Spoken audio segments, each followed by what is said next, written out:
Hello and welcome to the Intuitive Messenger channel. I am Mitchell and this is your intuitive message and energy forecast for today, Wednesday, June 11th, 2014. As always, thank you for taking time to watch the video, retweet, post, subscribe, holla, whatever it is we do here on social media to build a quality community of like-minded individuals around the globe.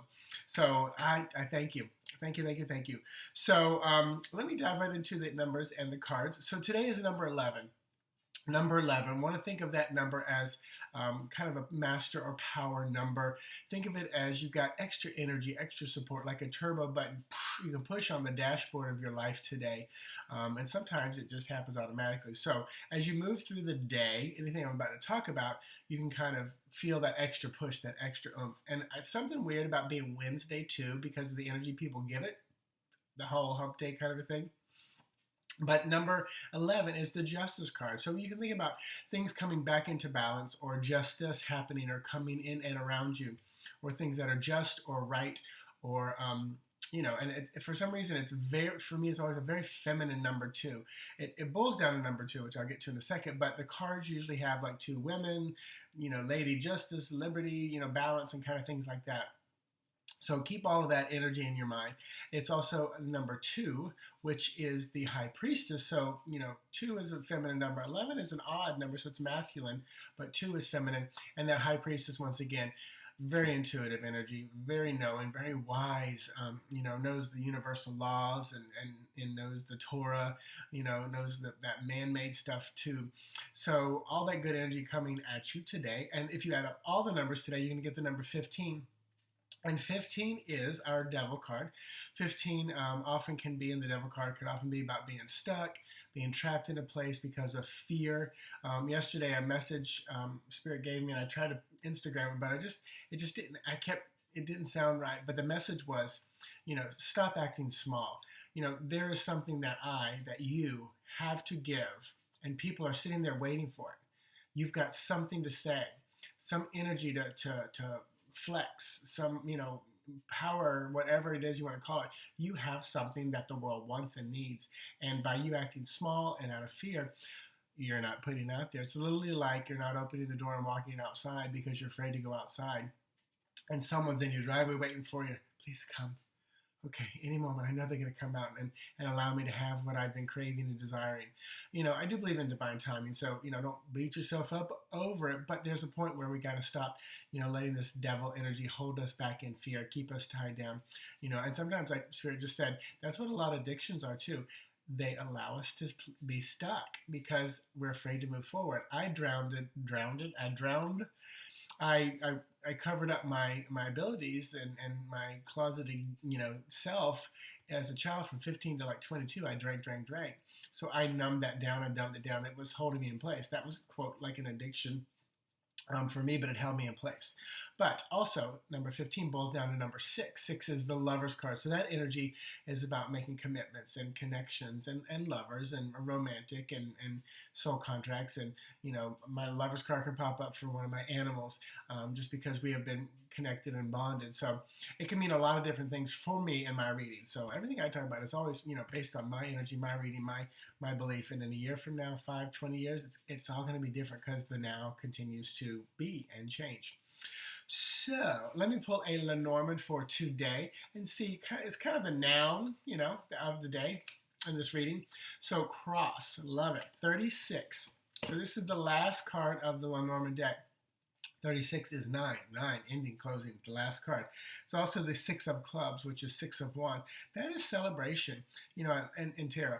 But this card, I really, really like the image of it. And it can be in Lenormand, there are positive and negative cards. So this card can be a little bit of a negative card because it is a cross to bear.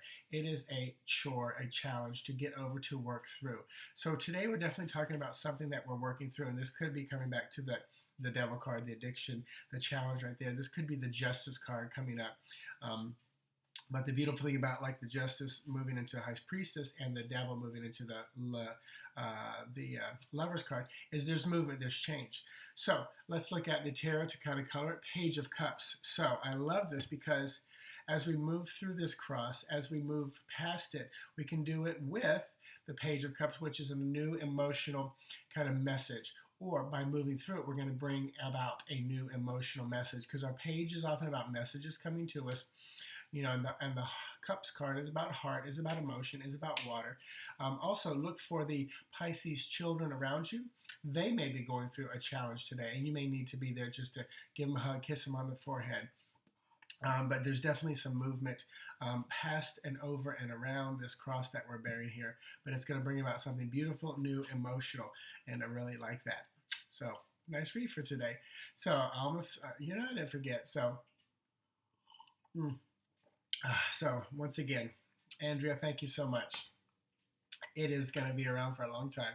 So last night I called in, listened to, and then they actually brought me on An Awakening World on George Lopez's Dead Air Paranormal Show.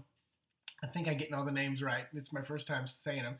But it was a fun show. We got to recap what went on through the veil. So if you haven't seen that, you can listen to the archive. It was a 2-hour show, but it was really kind of cool. Michelle Griffin, the organizer of Through the Veil, was on, talked about why she brought it on. Jonathan Linto, emotional speech. George Lopez was there. Andrea Perrin, who is the oldest daughter of and from the movie The Conjuring. She just finished her 3rd book of the trilogy of The House and Living There. So she's done with that. But this is kind of her show and George's show. So I believe it's every Tuesday night this will be on. And it was kind of cool because, Michelle kind of through some posts yesterday kind of said, okay, this is not the end of Through the Veil, so there may be one next year. And then last night she pretty much publicly said there will be something next year. And she even, when she was talking about, she asked Larry Flaxman, he was on last night, to be like the keynote speaker, and he said yes. And she even said, because I'd shot her an email earlier in the day and said, if you do continue, consider maybe animal communication and me coming back up. So she even mentioned that might be a possibility. Nothing's written in stone. I don't hold anybody to that because I believe in divine timing as well. So if it works out, it works out. So it would be a great thing to be part of that. I'll be a part of it no matter what, but I'd be a part of it as a speaker. So good conversation last night. I'm trying to think what else. Oh, check out my website, intuitivemessenger.org. Still have those 2 posts, 2 spreads up and available. On my drive home the other day, Spirit gave me what the next spread is going to be, which I really liked. And I just ordered. I got it electronically, which I like. I still like books, but I like that instant thing. The 365 Days of Tarot. So I'm going to be utilizing those spreads. Not one a day, but I'll be utilizing them for my monthly spread, and maybe I'll do a weekly spread. I don't know. Something might be different. We'll see what Spirit has for me. So that being said, this Sunday night, Cosmic Caffeine, I will be there. This Friday night, Friday the 13th, a new moon, I'm on Jessica Costello's radio show. So you can see those posts. I've been putting them up. Jessica Costello, holistic practitioner. Find her, friend her. Let her know you're going to be listening this Friday night, 7 to 9 p.m. or 7 p.m. it starts. I don't know if it's an hour or 2 hours, but it's on Blog Talk Radio or on the internet, I should say. I don't know if it's Blog Talk or not, because I know it's like W4W, Women for Women Network, but it's also posted on iHeartRadio at the end. So very excited about being there on a new moon and Friday the 13th, which all that is good for me. Full moon. New moon would be more fun for me because I feel that just a smidge more than a new moon. So all that being said, have an amazing day, amazing week. I will talk to you guys tomorrow. If you didn't see yesterday's video, there's a little orb just went through yesterday's video. I freeze framed it and put it out there, so it's kind of fun. It was while I was talking about the cup and Bart, and also while I was talking about my grandmother too. So it could have been some of her energy. So thank you. Have an amazing day. Talk to you guys tomorrow. Namaste.